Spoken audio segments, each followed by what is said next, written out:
Salut à toi, dans cette vidéo je veux parler de toi des terrains. Les terrains sont un excellent investissement en Afrique, investissement dans lequel je pense qu'il faut mettre de l'argent. En revanche, je me rends compte qu'énormément de personnes font beaucoup d'erreurs en ce qui concerne l'achat des terrains.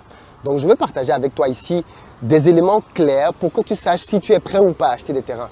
Parce que tout le monde n'est pas prêt à acheter des terrains. Et je me rends compte que beaucoup de gens immobilisent de l'argent qu'ils ne devraient pas mettre dans des terrains pour acheter des terrains. Les terrains ont l'avantage que quand on les achète, au bout de quelques années, ils prennent de la valeur et on peut les revendre. Beaucoup de personnes ont fait ça. On a des papas ici qui ont acheté des terrains il y a 20, 30 ans et aujourd'hui qui ont des hectares de terrain et qui les revendent petit à petit. Et tout le monde considère que ces papas-là ont très bien fait parce qu'aujourd'hui ils peuvent revendre des terrains qui ont une très grande valeur. Moi, je ne suis pas si sûr que ça. Je pense qu'il y a meilleure chose à faire. Je vais t'expliquer dans cette vidéo pourquoi. Et puis, l'autre élément qui est important par rapport à l'achat des terrains, c'est qu'il faut aussi savoir que notamment nos forêts sont accaparées par beaucoup d'étrangers. Les Chinois, les Indiens, tout le monde vient et achète des forêts en Afrique. Donc, c'est sûr qu'il est important que ceux qui ont les moyens, et notamment la diaspora, entrent dans cette lutte pour l'achat des terrains pour pouvoir posséder nos terres. Mais quand j'ai dit ça, je pense qu'il faut quand même mettre quelques bémols. Parce que comme je disais tantôt, beaucoup de gens achètent des terrains au mauvais moment. De quoi est-ce que je veux parler? Beaucoup d'entre nous avons grandi avec l'idée que la réussite, c'est quand on parvient à acheter un terrain et construire sa maison. D'ailleurs, la plupart des jeunes ici au pays n'ont que ça à l'esprit. Travailler, accumuler de l'argent, prendre cet argent, acheter un terrain et ensuite retravailler, prendre cet argent, commencer à construire sur ce terrain-là. Et vous pouvez me demander, mais qu'est-ce qu'il y a de mal à ça? Pareil dans la diaspora, je vois beaucoup de gens qui économisent pendant des années, prennent leurs épargnes, 10 000, 15 000, 20 000 euros, parfois même plus, et viennent acheter des terrains en Afrique, travaillent encore quelques années et ensuite commencent la construction de leur maison sur ces terrains-là.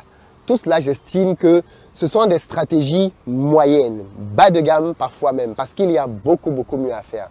Et c'est clairement de ça dont je veux parler avec toi dans cette vidéo. À quel moment est-ce qu'il faut acheter un terrain? Quand est-ce qu'on est prêt à acheter un terrain? Pour ça, je vais t'expliquer 2-3 choses. Tu as peut-être déjà dû remarquer ici dans la ville qu'il y a beaucoup de maisons abandonnées, des immeubles qu'on a commencé à construire et qu'on n'a jamais terminé. Tu as certainement dû en voir, peu importe de quel pays en Afrique tu proviens, ce que je dis là, tu as dû le voir. Et pourtant, en Europe, on ne voit pas ce genre de choses. En Occident en général. Pourquoi?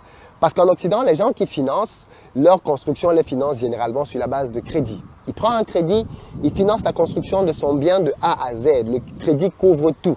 Et au bout de la période, il commence à rentrer dans son investissement. En Afrique, vu que les gens font les choses principalement sur la base de leur épargne personnelle, et bien ce que les gens font, c'est qu'ils planifient leur construction par étapes.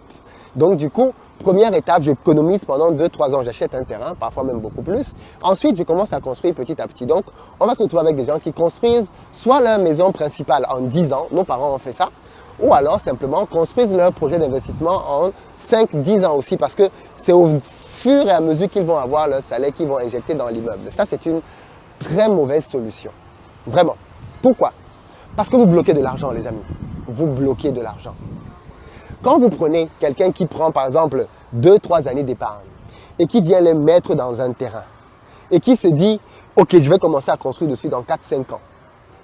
Mais il vient de bloquer 3-4 années d'épargne dans un compte en banque quelque part. Enfin, dans un compte en banque, sur un terrain quelque part. Et cet argent ne travaille pas. Cet argent est là et il dort. Alors, on peut se dire que le terrain peut prendre de la valeur. Oui, c'est vrai. Mais fondamentalement, l'argent ne travaille pas. De plus, ceux qui prennent leur argent et vont encore plus loin, commencent à construire alors qu'ils n'ont pas l'argent pour terminer la construction, eux, c'est alors un autre niveau. C'est-à-dire qu'eux, ils ont pris de l'argent, ils ont acheté un terrain, ils ont encore pris de l'argent, ils ont commencé à construire. Donc, ils ont mis beaucoup d'argent, 50 000 euros, 100 000 euros, et tout cet argent est bloqué. Ça ne leur rapporte rien du tout. Zéro. CFA, euro, copec, dollar, peu importe la monnaie, nada. Tu ne gagnes rien. Parce que ton bien n'est pas encore terminé. C'est ça le principe de l'immobilier. Et tant que ce n'est pas terminé, tu ne gagnes rien du tout. Donc moi, je déconseille formellement aux gens de se lancer là-dedans. Pourquoi? Parce que l'argent n'est pas fait pour être stocké. Ça, c'est une autre erreur que les gens commettent beaucoup dans le domaine des finances.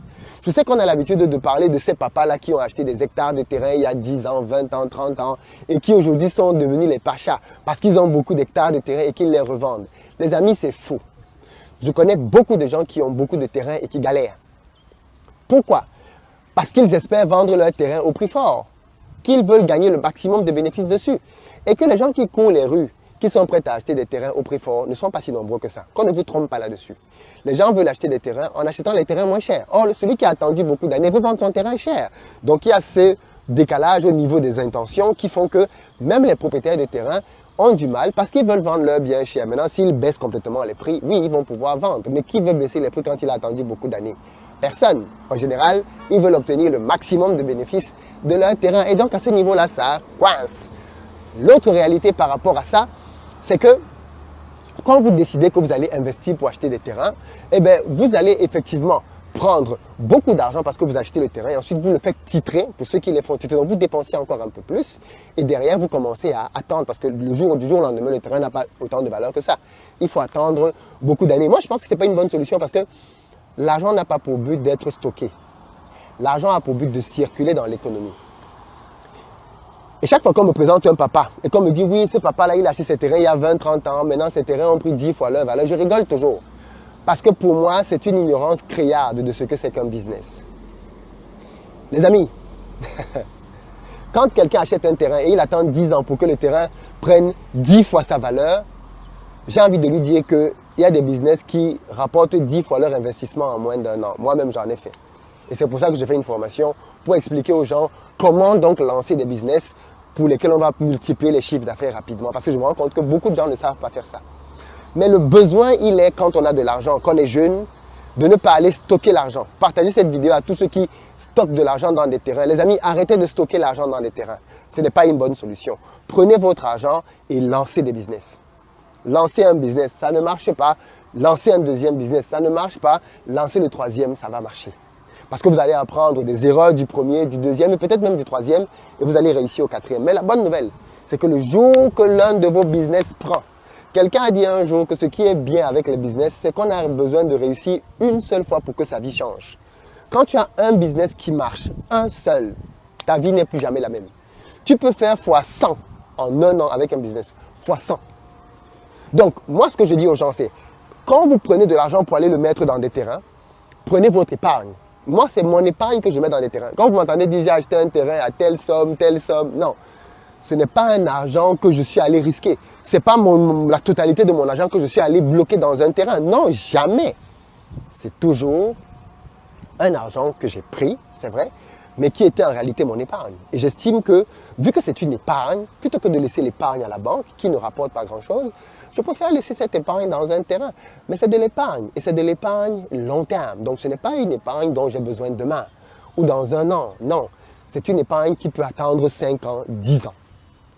Donc, ce que je vous conseille donc, c'est mettez dans l'achat de terrain l'épargne que vous êtes prêt à garder sur du long terme. Permettez-moi de vous souhaiter rapidement la bienvenue sur ma chaîne Je suis Africa Money, la chaîne d'afro-développement personnel et financier qui vise la liberté mentale et la liberté financière des Africains, car nous avons un continent à bâtir. N'hésitez pas à vous abonner si ce n'est pas encore fait, à liker cette vidéo et à la partager.